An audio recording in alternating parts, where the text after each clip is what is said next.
hopefully she will be able to join us. My name is Elizabeth Darr. I'm a member of the League of Women Voters who's sponsoring this forum tonight. And this is a forum for the Jackson County Legislature, the 3rd District and the 3rd District at large. And we have a number of people whom I will introduce in just a second, but let me tell you a little bit about the League. We are a nonpartisan national organization, which is over 100 years old. And despite our name, our membership is open to everyone. We neither screen nor endorse candidates. We envision a democracy where every person has the desire, the right, the knowledge, and the confidence to participate. Our mission is to empower voters and to defend democracy. We're here for this 90-minute voter education event to provide an opportunity for voters to listen to the candidates present their positions on questions which have been submitted to the League via the email address forumquestions@lwvkc.org. There are 2 candidates running for the legislature in the 3rd District and 4 candidates running for the at-large position. And every voter in the county gets to vote for the at-large positions, although you have to be in the district to vote for your district representative. And so we have with us tonight, Charlie Franklin from the 3rd District and Tony Miller, who's running at large. So I will be asking the questions that have been pre-submitted. And we have several people who are assisting tonight. First of all, we have our timer, who is Lisa Albright, and she will be timing the questions to 90 minutes and the closing statements to 2 minutes. We have Stancy, I don't want to get her name wrong, Stancy Sonderstrom, who has been our tech host tonight, and which is a mighty job. Janelle Shuey has joined us, however, briefly, and we really appreciate her assistance with our tech host. And last but absolutely not least is Anitra Steele, who has organized the forum and has done yeoman's work to put together 9 forums in this July. So let me explain the format of the forum. I'll be asking you the questions in random order, although with 2 people, I think we're just going to go back and forth, gentlemen. And you will each have 90 minutes to respond to each question. At the end of the forum, each candidate will have 2 minutes for closing statements. Candidates, I would appreciate it if you would answer the question that I ask and stick to the topic. There will be no rebuttals during the forum, but you can go back to an issue during your closing remarks. Any questions before we get started? Not for me. Okay, pretty straightforward. You may want to keep yourself on mute when you're not talking, but somebody will let you know if we hear any significant background noise. So first question is, what motivated you to run for the county legislature and what experience would you bring to the office? And since he's been sitting here patiently for nearly half an hour, we'll start with Charlie Franklin. Well, 4 years ago, Denny Waits came to me and said, "You think I'm not going to run? Why don't you run for this?" And I said, "I don't think so." And then I thought about it a while, and I've always been interested in politics, Jackson County, and all that. So I decided that I would take a shot at it. And now, 4 years later, I feel like I have 4 years added experience, and that if I have another 4 years, I can help the county out even more. Thank you. Thank you. Mr. Miller? Good evening. Well, I tell you, I got a taste for the county a long time ago. I started as a as a law clerk to Judge Roldan in Division 16 in Jackson County Circuit Court, and went from there to the prosecutor's office, and where I was a combat funded prosecutor. So I learned about combat, and then not long later down the road, I ended up on the Drug Commission, and then ultimately became the chair of the Drug Commission. And so that opportunity to both be an employee and then serve on a board and learn all those years about the county, this seemed at the opportunity, when the opportunity arose upon the retirement of Mr. Arbanis, that this would be the next logical step to try to put some of that experience to work. Now, for the last 8 years, I've built on that experience. I've learned from colleagues and mentors and from my constituents. And I try to work every day to be better at this and to give good constituent relations or good constituent services, and to fund things according to the need. Thank you. The legislature deals with allocating money for very large expenditures. What is your background with managing money and finance, Charlie? Well, I am a CPA, I'm an attorney, and I have been a financial advisor. And just watching all the money come through the legislature, trying to study, see everything that goes on, trying to keep a interested mind in where all our money is going, and just try and spend it as wisely as possible. Thank you. Thank you. Tony? Well, I'm an attorney, and so I've my business partner and I, we've had to manage our firm since we began it in 2007, and that has involved quite significant financial considerations that we've had to navigate in our private business. And then through my time at Combat, we had a significant budget there that we had to keep an eye on those things. And then in my last 8 years on the legislature, it is part of my role at the legislature. I'm also honored to be part of the Little Blue Valley Sewer District Board of Trustees, which has a significant budget as well. So having a balanced budget throughout all these endeavors, and similar to Charlie, keeping an eye on where the money is going and that it's being spent on what it's supposed to be. And then I try to have an eye towards equity and an eye towards spending things where the needs are. Thank you. We had several people ask about this. How can Jackson County property taxes be more fairly assessed? Charlie? Well, the assessment department has most of the role in this, and unfortunately, we just kind of have to sit back and watch what they do. We make sure that they have all the equipment, all the software, all the money to hire enough people to take care of it. I was on the Board of Equalization, chairman of that, and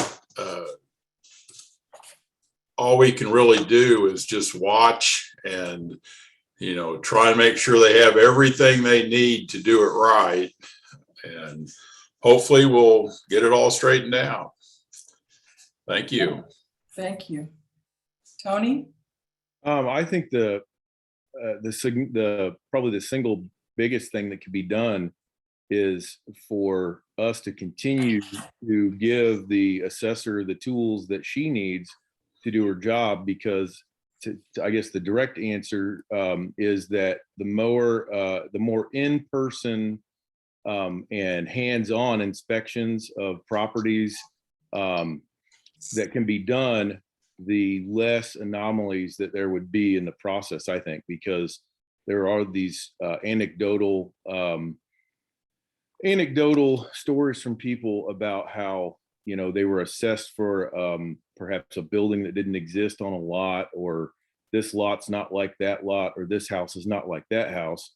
And so when people are working from a data set rather than an in-person inspection, I think if we can give the assessor the tools and she's able to have the people on staff to do more in-person, hands-on, then I think you're going to get a better result. Thank you.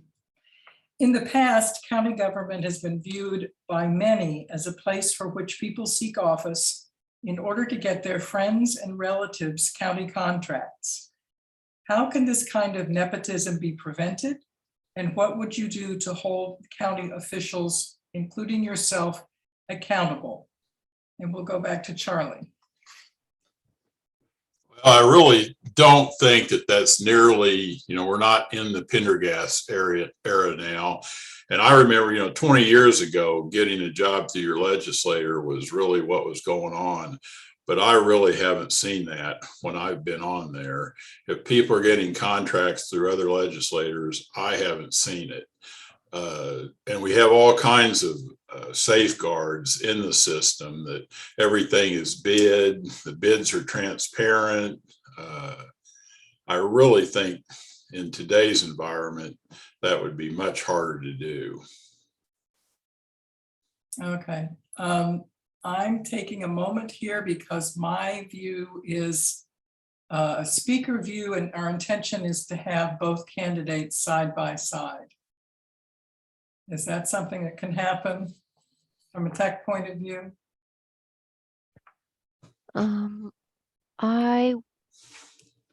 My instruction list says to spotlight the speakers as they speak. I don't know how to make them side by side. I'm sorry, Elizabeth. Can you go back to not doing the spotlight? I'm Go in back to the gallery gallery view. view? I am in gallery view at the moment. And what I'm seeing is, I'm seeing Tony Miller. Okay, I'm gonna change from follow host view to make everyone only see gallery view. Okay. Is that better? Tony, what are you seeing? Big shiny head. I'm sorry. Sorry, Tony. Sorry.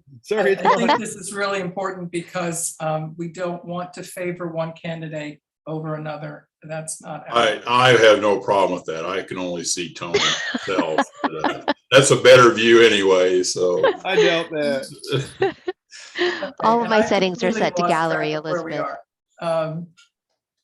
Tony, did you answer that question? This was about nepotism and things. Is that Yes. okay? No, I did not. Why don't you go ahead and we'll see if we can get back to a side by side. Sure. I mean, so in the last 8 years, I would say I just haven't seen it. We have safeguards in place. We have bidding processes. I mean, department heads have to be not essentially confirmed by the legislature, but if there was some problem, the legislature would just disapprove a department head that was proposed if we saw some sort of nepotism or improper anything. And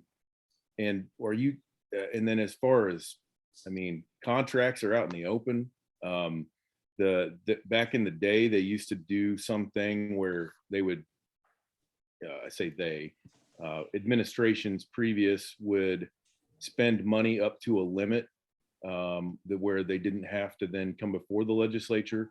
But I mean, you sneeze, you got to come before the legislature. So I hope that through the charter review stuff that we did previously and any charter review that we do perhaps in the next 4 years, if we decide to take that up,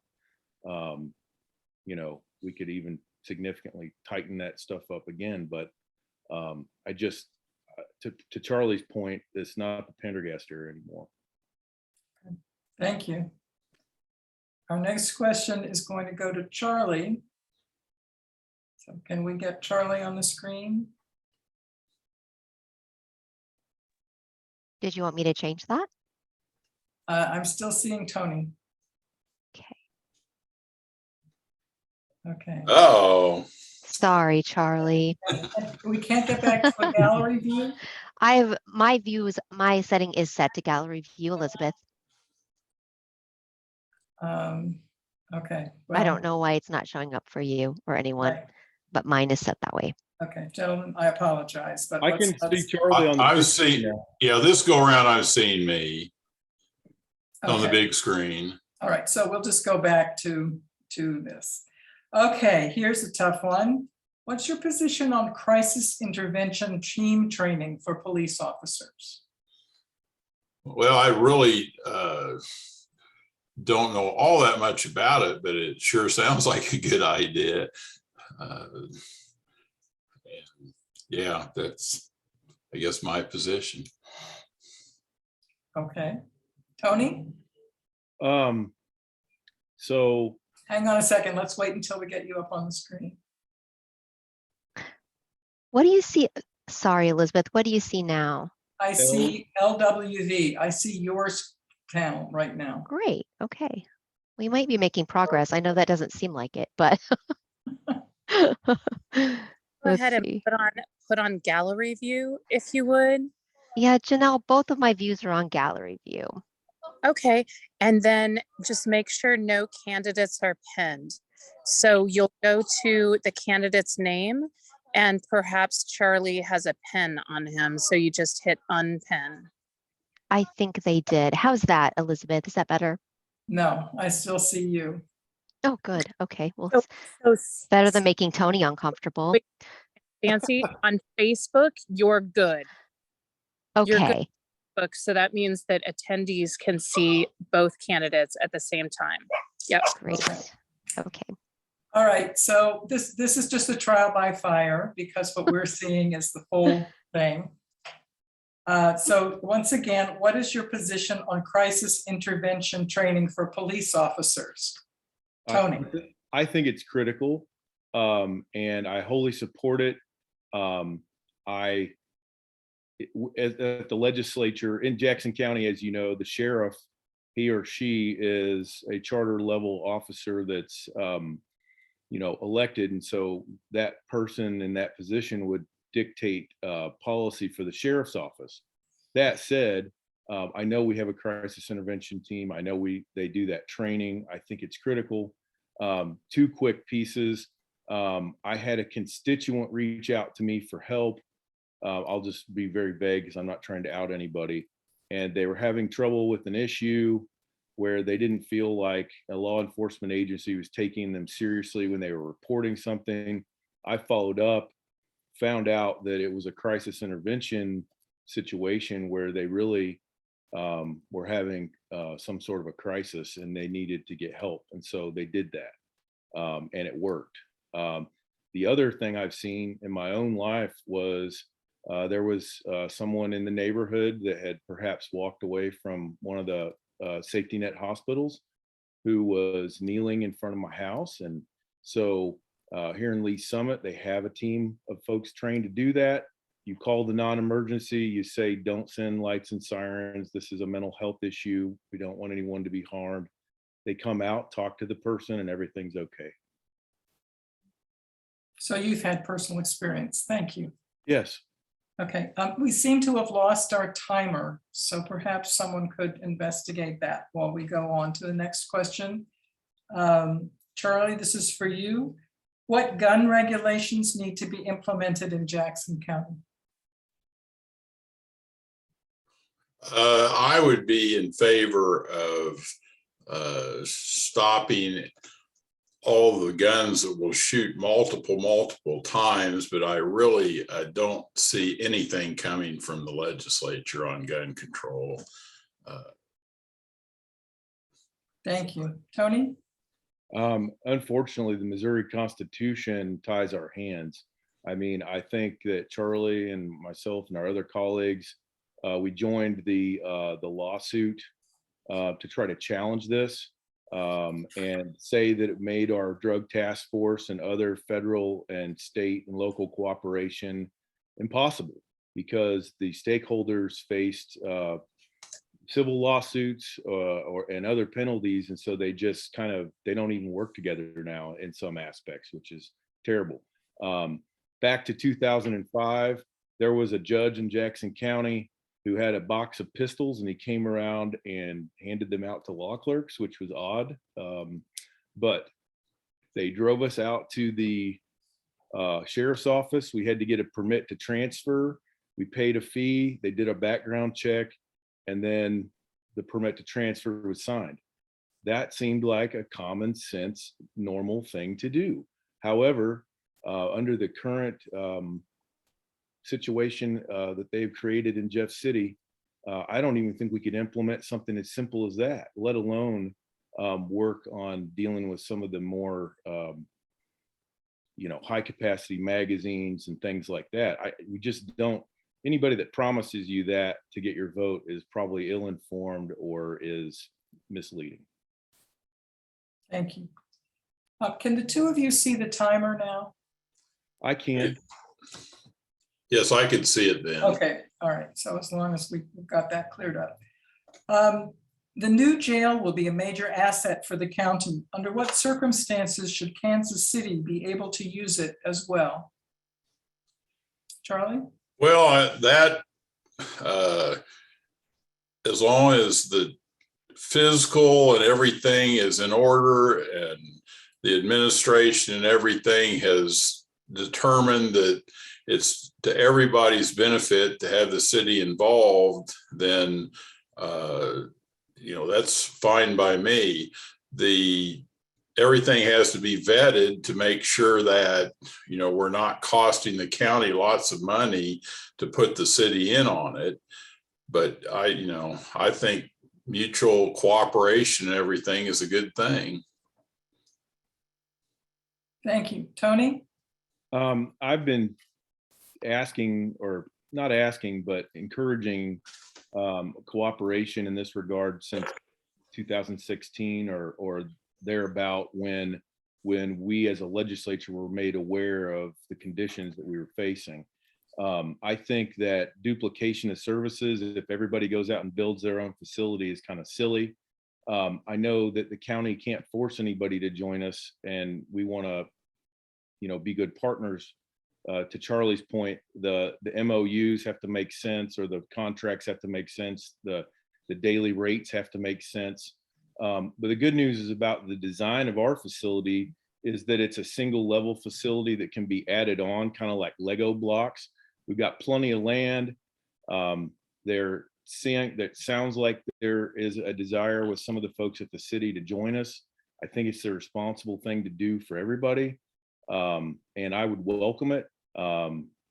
It's the devil's always in the details, but I think I think you'll see it someday. And I think that we will keep moving and executing our plan to finish our jail on time and in budget.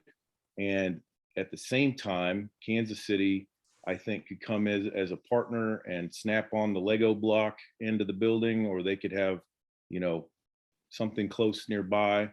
And I think everybody can get what they need.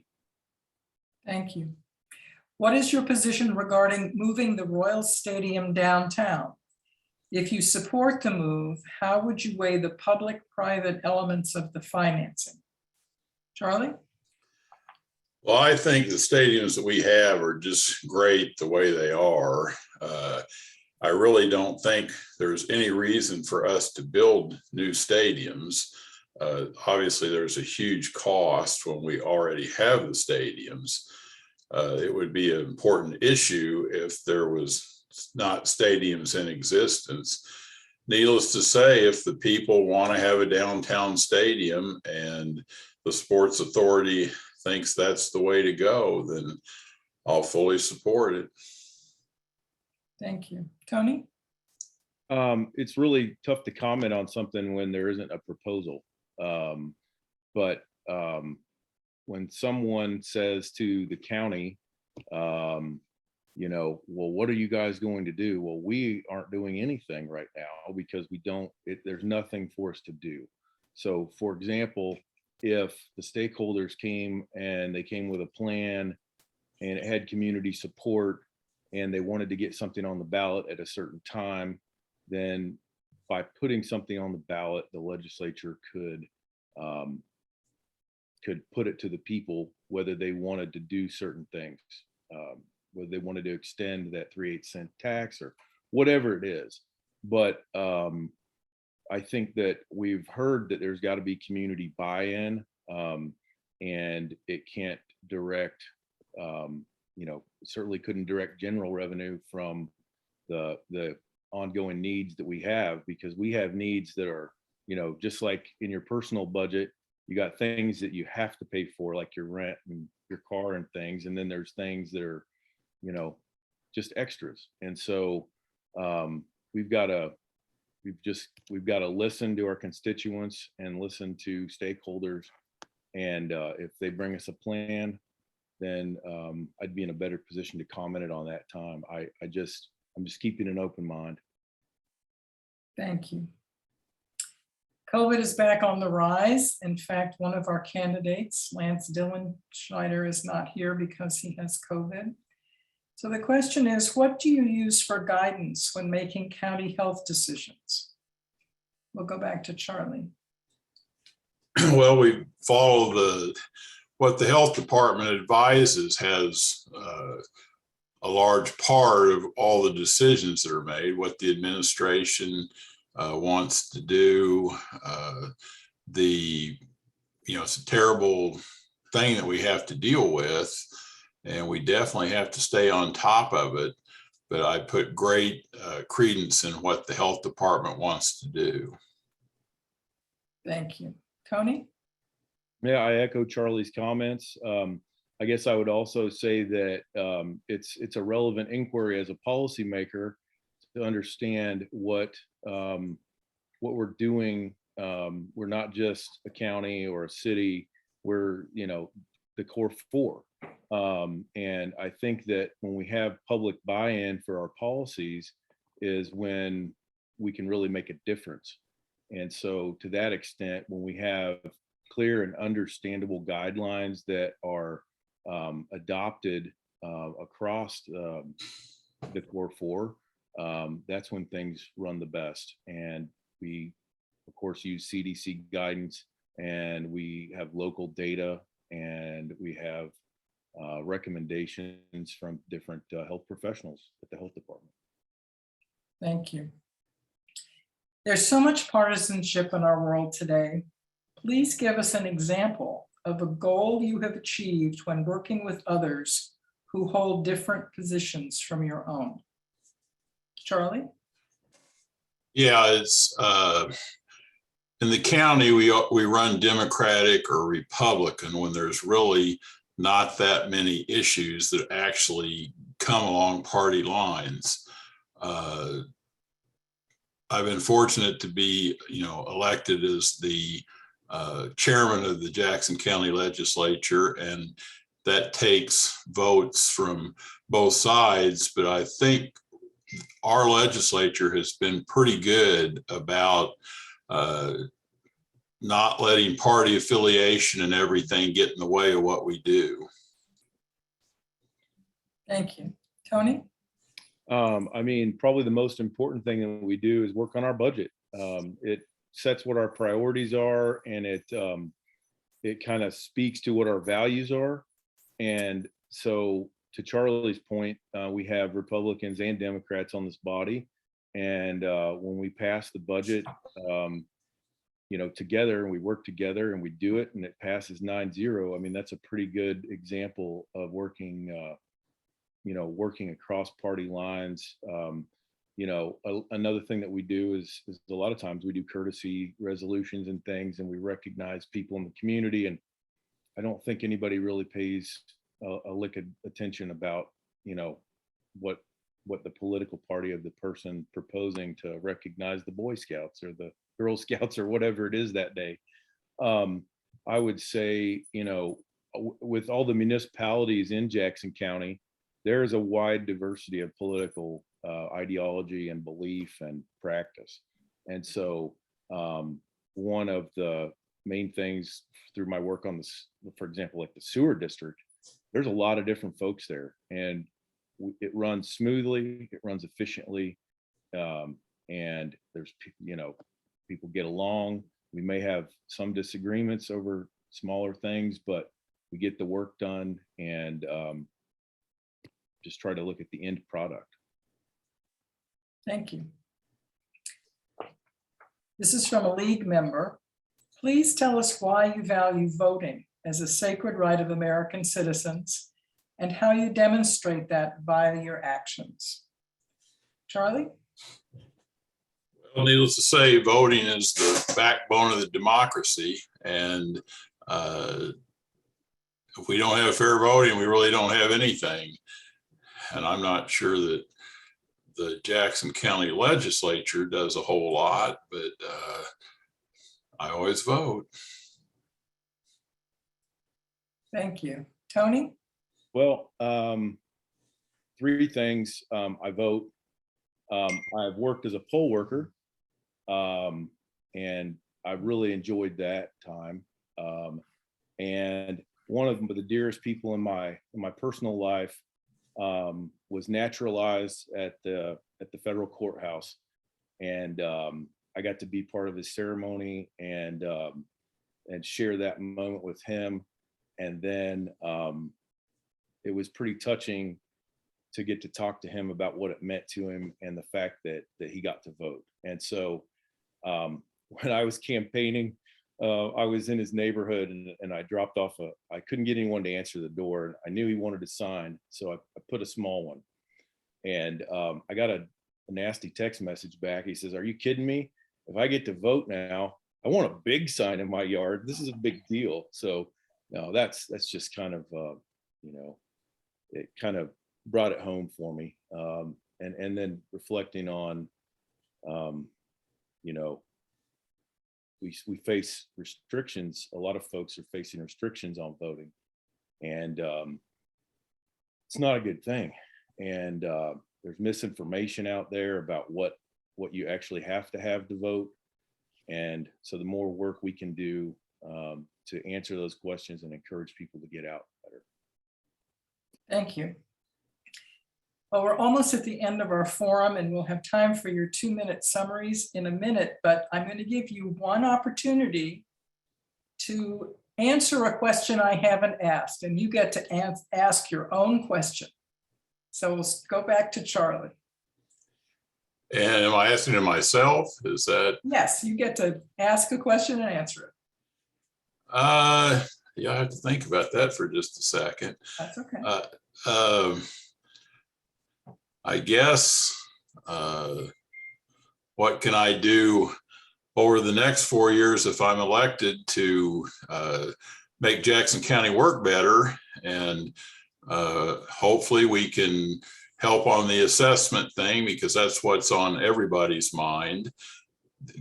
Make sure they have the tools and everything to do what they want. Work on the jail. Hopefully that process will go smooth and that I can make a contribution on that. Try and make sure that the administration and the county legislature is on the same page. I guess that answers my own question. Okay, thank you very much. An excellent answer to a very good question. And now we'll talk to Tony. Well, I guess I would ask myself, what are the things that I intend to work on in the next 4 years? And so to Charlie's point, we need to continue to fine tune assessment. We are limited though, because it's not under our purview, but we do have the resources that we can give when asked or we can offer. So with the new administration building, offering a better environment for employees who worked for the assessor to help them get folks to apply and to be retained. We could increase pay. We can do all and encourage in-person assessments or inspections. I'm excited to work with other entities to leverage federal and state money to complete the Rock Island Trail and try to bridge the Greenwood Connector or the Greenwood Gap, at least the portion that lies within Jackson County, and then being a good partner to continue that. I would love to see more trails connect communities east and west as well, and get from the stadium downtown. Completion of the jail is of course top of mind. And what's the one last thing I could get in here? Paving the roads through the parks. Thank you. You used your time well. Appreciate that. So now we'll go on to your 2 minutes closing statements. And this time we'll go in the reverse order. We'll let Tony go first this time.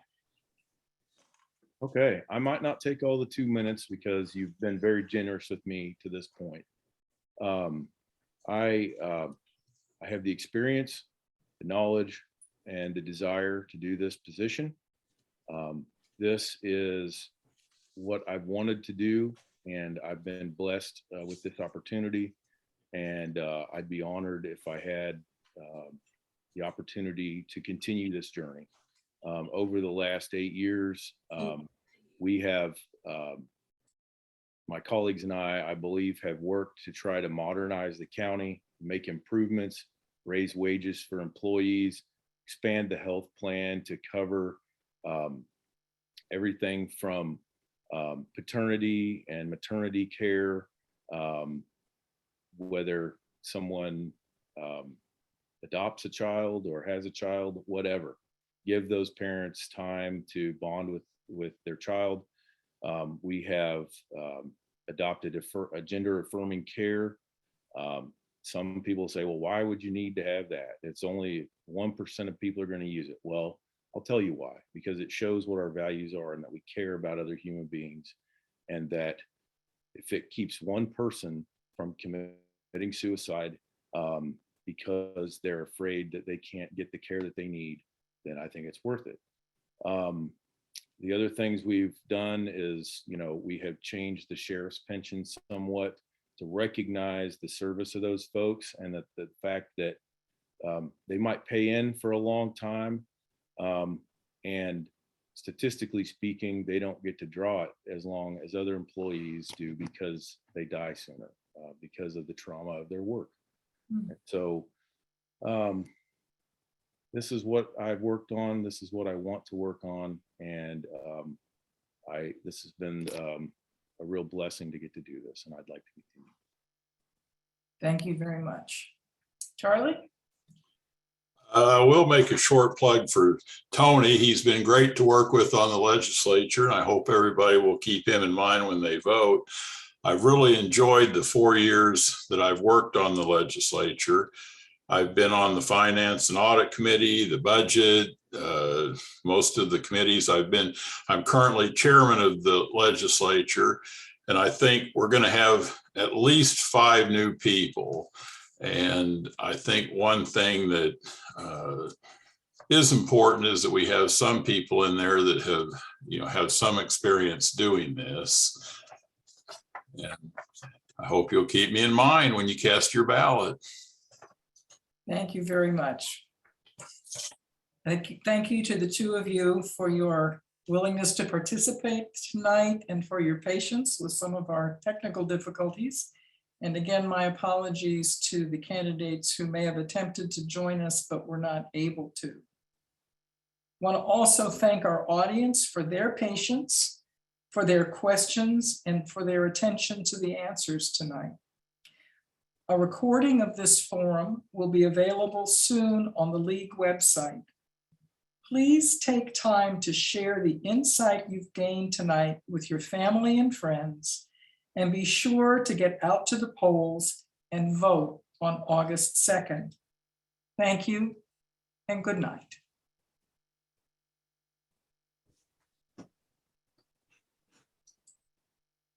Thanks, everybody.